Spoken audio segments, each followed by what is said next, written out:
노후가 불안하십니까? 미래가 안 보이신다고요? 뭘 좋아할지 몰라서 이것저것 다 준비해봤습니다. 당신의 연금 우리가 구해드립니다. 구해줘 연금.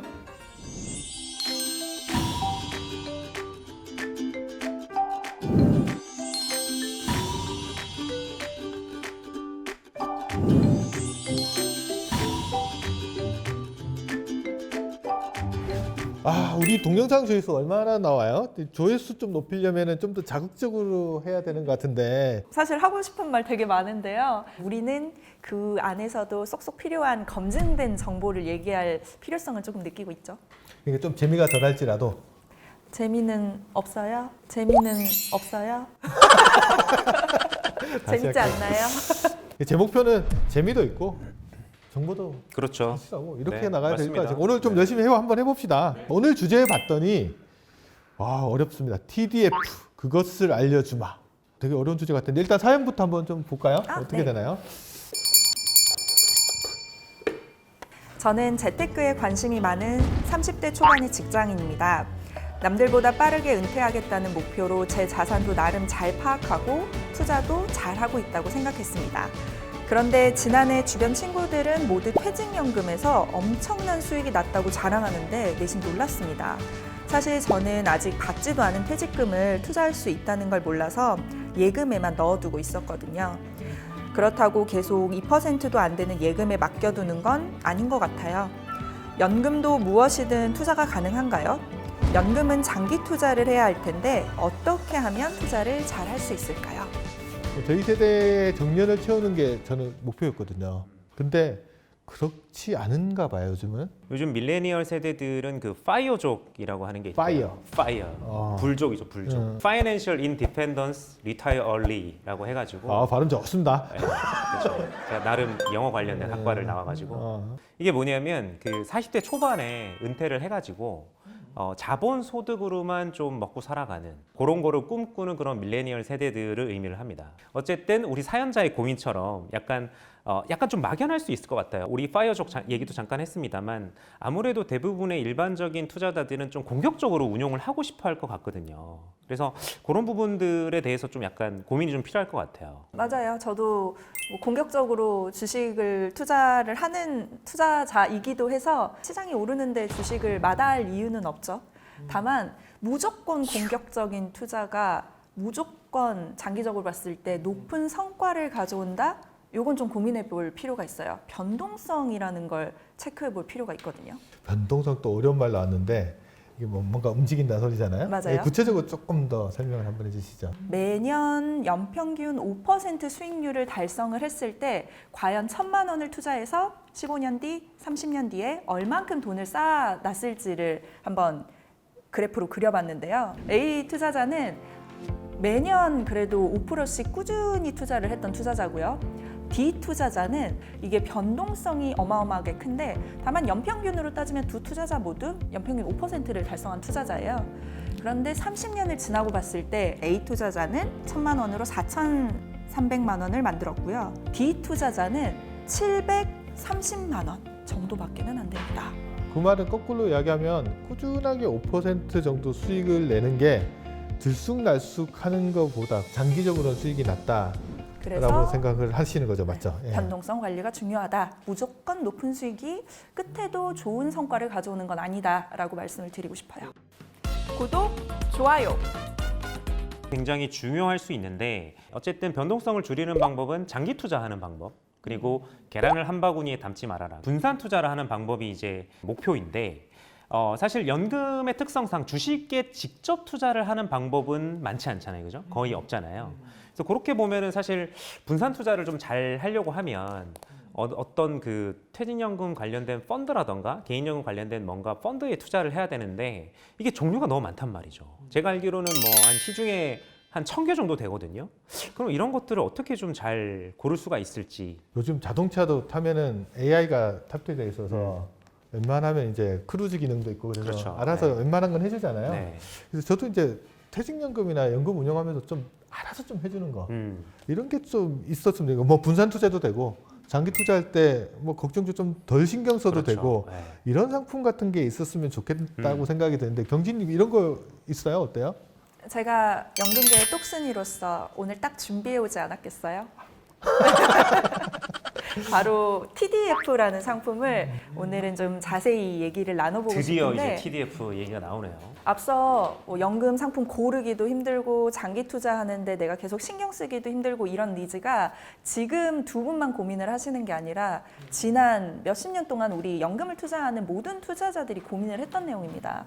그걸 좀 해결하기 위해서 TDF라는 상품이 2017년부터 본격적으로 시장에 나와서 그 역할을 해주고 있는데요.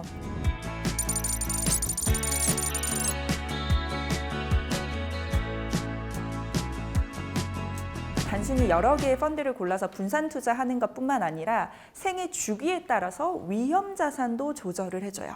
위험 자산이라는 게 주식이 들어가 있는 펀드 같은 거를 말씀한다는 거죠. 소위 네. 뭐 주식을 가장 대표적인 예로 들 수 있을 건데 이 주식의 비중을 펀드가 알아서 내 나이가 들수록 줄여주는 거죠. 아, 그러면 이제 말씀하신 게 생애 주기라는 말은 쉽게 이야기하면 나이가 먹어감에 따라서 네. 펀드 내의 주식 비중을 알아서 줄여준다.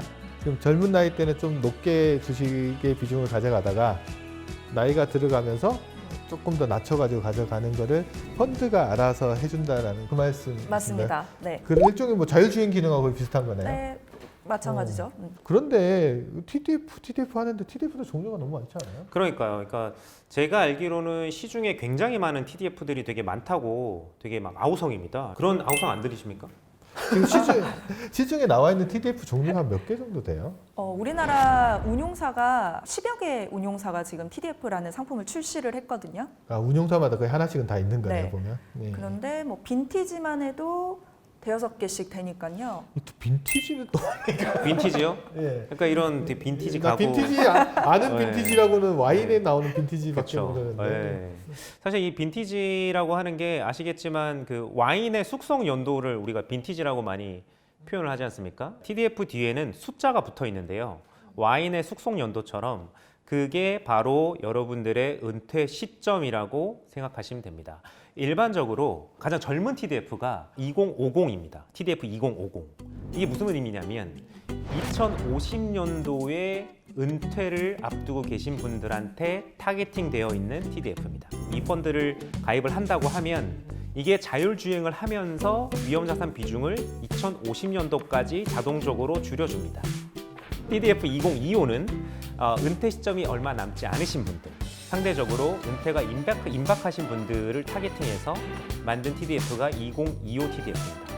아, 이게 그래서 TDF가 타겟 데이트 펀드라고 그렇죠. 하는 게 이 타겟 데이트라는 거는 자기가 퇴직하는 시점. 그렇습니다. TDF는 보통 5년 단위로 끊어서 일반적으로 2025, 2030, 2035, 40, 45, 50 이렇게 이제 6개가 그렇죠. 있으면 네. 곱하기 10개 해서 하면 60개가 있는 그렇죠. 거예요. 60개가 있는 거죠. 아, 어렵다. 네. 그러면 이게 아까 운용사가 10개 정도 된다 그랬잖아요. 네. 아까 2050에서 2025까지 이게 막 이게 낮춰진다고 하는데 이게 회사마다 다 다른가요? 글라이드 패스라는 거에 따라서 달라요.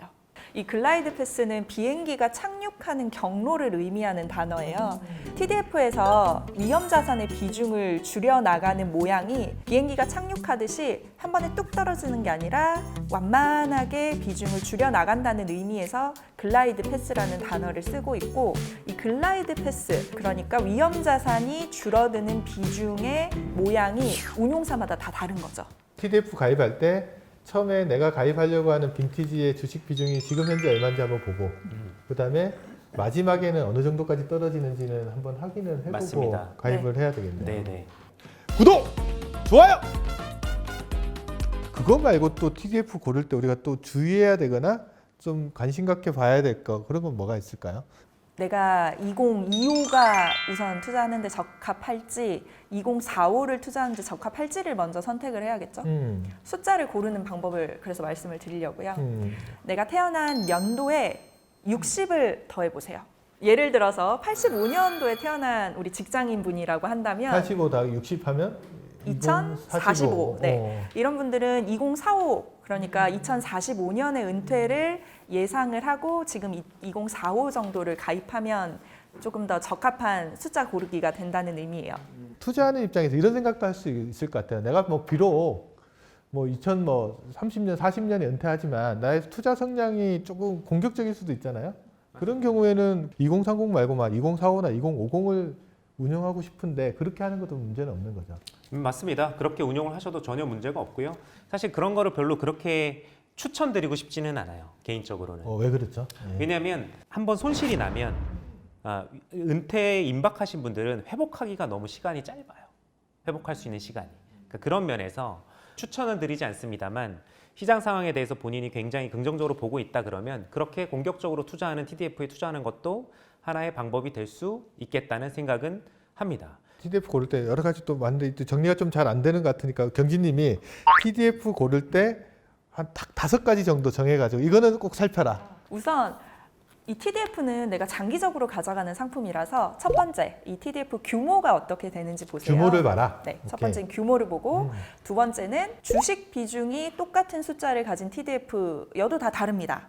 주식의 투자 비중 또는 그와 상반된 개념으로 안전형 자산이라고 하는 소위 채권 이런 자산의 투자 비중이 어떻게 되는지 규모를 봐라, 주식 네. 비중을 봐라. 네, 그리고 세 번째로는 음. 주식과 채권 외에도 수익을 낼 수 있는 다양한 자산이 있잖아요.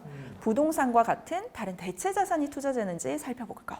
그리고 네 번째로는 글라이드 패스가 어떻게 되는지 보세요. 처음에 내가 조금 더 높은 주식의 투자 비중을 가진 TDF를 골랐더라도 1, 2년 지났을 때 다른 TDF보다 더 급격하게 주식 비중이 떨어져 있을 수 있습니다. 그래서 글라이드 패스가 어떻게 설계되어 있는지 살펴보고 다섯 번째로는 이 TDF가 국내 자산뿐만 아니라 해외 자산에도 투자가 되는 펀드거든요. 그렇다고 하면 달러나 유로 같은 환에 대해서 어떻게 투자를 하고 있는지도 살펴봐야겠죠. TDF에 대해서 이제 어려운 이야기도 좀 하고 이제 했는데 혹시나 이해가 잘 안 되시는 분들은 조금 더 방송을 돌려보시면 하면서 좀 찾아보시는 필요가 있을 것 같고요. 저는 이렇게 생각을 해요. 이제 비행기 파일럿들이 할 때 처음에 제일 어려운 게 뭐냐면 비행기가 이륙을 하면서 일정 궤도에 올랐을 때까지는 조종 상태이 초긴장 상태이잖아요. TDF를 고를 때도 처음에는 자동으로 해준다고는 하지만 나한테 맞는 거를 고르는 데 시간을 좀 들여야 돼요. 괜히 혼자서 막 이렇게 하는 게 아니고 좀 전문가들한테 물어도 보고 찾아도 보고 하면 이런 동영상도 좀 봐보시고 하시면서 잘 하시고 일정 궤도에 들어서면 그때부터는 이제 글라이드 패스를 쫓아가게끔 이렇게 나눠주시고 자기 일하시면서 자기 능력을 키우는 거 맞습니다. 그런 것들도 노력하시고 또 마지막에 착륙하는 시점이 됐을 때 다시 한번 들여다보면서 관리하시면 이 자율주행 기능을 잘 활용할 수 있는 형태 TDF 관리법이 아닌가라는 말씀을 좀 드립니다. 오늘 또 방송 들으신다고 귀한 시간 내주신 분께 감사 말씀드리면서 여러분의 노후가 평안함이 가득하시기를 기원드립니다. 안녕히 가십시오. 감사합니다. 감사합니다.